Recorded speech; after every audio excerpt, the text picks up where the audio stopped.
أعوذ بالله السميع العليم من الشيطان الرجيم. بسم الله الرحمن الرحيم. Là, il y a une sorte de réflexion hein, qu'il faut faire dans un assemblage concordant concernant l'âme et bien sûr le corps.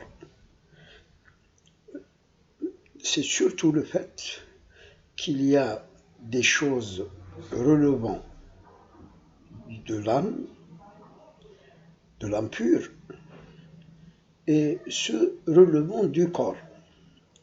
Tout d'abord, il y a plusieurs hadiths, même Sidna Ali karramallahu wajhah a dit que les âmes ont été créées 1000 ans avant les corps, c'est-à-dire avant le corps de Sidna Adam alayhi salam.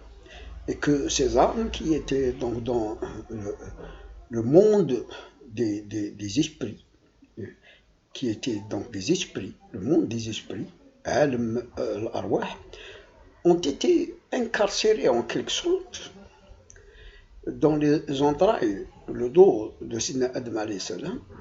Et ces âmes, toutes sans exception, ont en quelque sorte attesté qu'il n'y a de Dieu que Dieu, subhanahu wa jal, que c'est lui le créateur, subhanahu wa jal.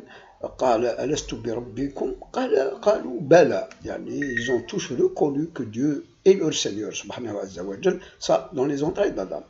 Mais donc la problématique ou le problème qui reste incompréhensible, c'est que cette âme dont on parle, qui était atomique dans les entrailles d'Adam, et qui était avant qu'elle ne soit dans les entrailles d'Adam, esprit, dans le monde des arwah,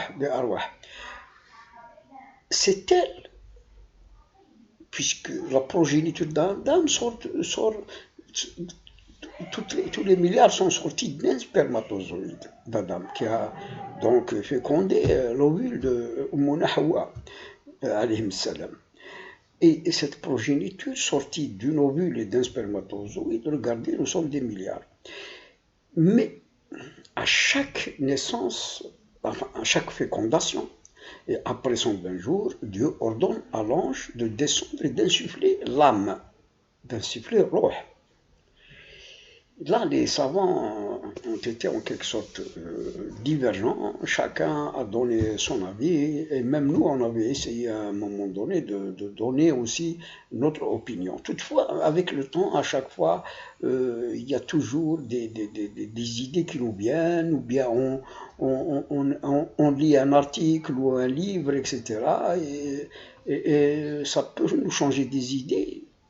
Et aujourd'hui, justement, l'idée qui vient, c'est que est-ce que cette âme que l'ange porte, est-ce qu'il la transporte min alam al-arwah, puis il descend, et il l'insuffle? Et comment ça se passe? Comment ça se passe? La première question. Deuxièmement, si l'âme donc est pure, est-ce qu'elle porte en elle ses déterminations, le qada wal qadar? Est-ce que aussi cette âme n'était pas dans l'Lawh al-Mahfouz, c'est-à-dire c'est elle que Dieu a créée et qui lui a donc déterminé tout ce qu'elle va vivre, quand est-ce qu'elle va naître, quand est-ce qu'elle va mourir, et il lui a déterminé ses moyens de subsistance, il lui a écrit, par exemple, si c'est un homme, sa femme, ses enfants, tout ça. Est-ce qu'il est porté dans cette âme qui est insufflée, ou bien c'est autre chose? La deuxième question qui est très importante, c'est que Rasul sallallahu alayhi wa sallam dans un hadith dit « Innas ma'adin ». Effectivement, le ma'adin, c'est très, très important aussi, parce que les gens, ils sont, chacun a une personnalité, mais la plupart descendent d'un arbre généalogique. Ou le ma'adin, c'est donc les sources, les mines. chaque mine a donc des caractéristiques, l'un courageux, l'autre peureux, il y a donc l'un envieux, l'autre donc sage, etc., juste, il y a l'autre nerveux, l'autre calme, l'autre, je sais pas, qui réfléchit, méditant, l'autre qui est donc négligent. Donc, هذه المعادن, est-ce elles font partie de cet arbre généalogique et qui porte ces différences et ces caractéristiques dans le corps, dans l'ADN, ou bien est-ce que aussi ils font partie des caractéristiques dans l'âme, ensuite, Rasul sallallahu alayhi wa sallam, il a dit aussi dans un hadith, الأرواح جنود مجندة من تعارف تألف ومن تناكر يعني أتلف يعني se sépare.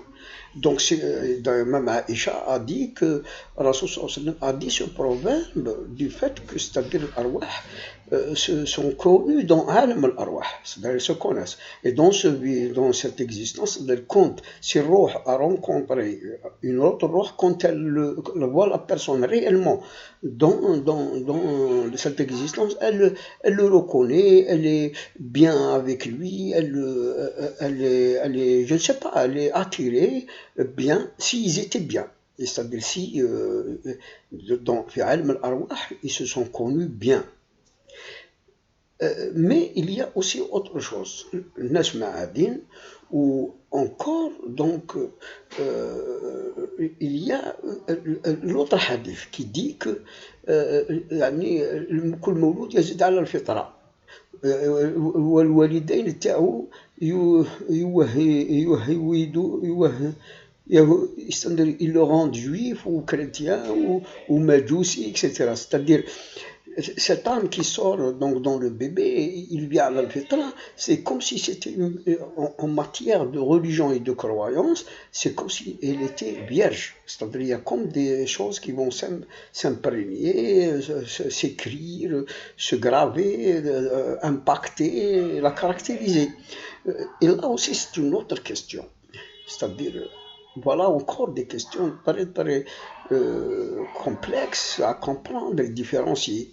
Donc, est-ce que justement c'est du fait qu'il y a eu un père dans l'arbre généalogique et combien ils sont? J'ai lu quelque part que les personnalités des hommes sur Terre sont au nombre de 360 ou de 365 ou de 66. Donc il y a 360 types de personnalités différentes. Le nerveux, le lymphatique, le penseur, le coléreux, le stratège. Il y a le courageux, le peureux, le téméraire, etc.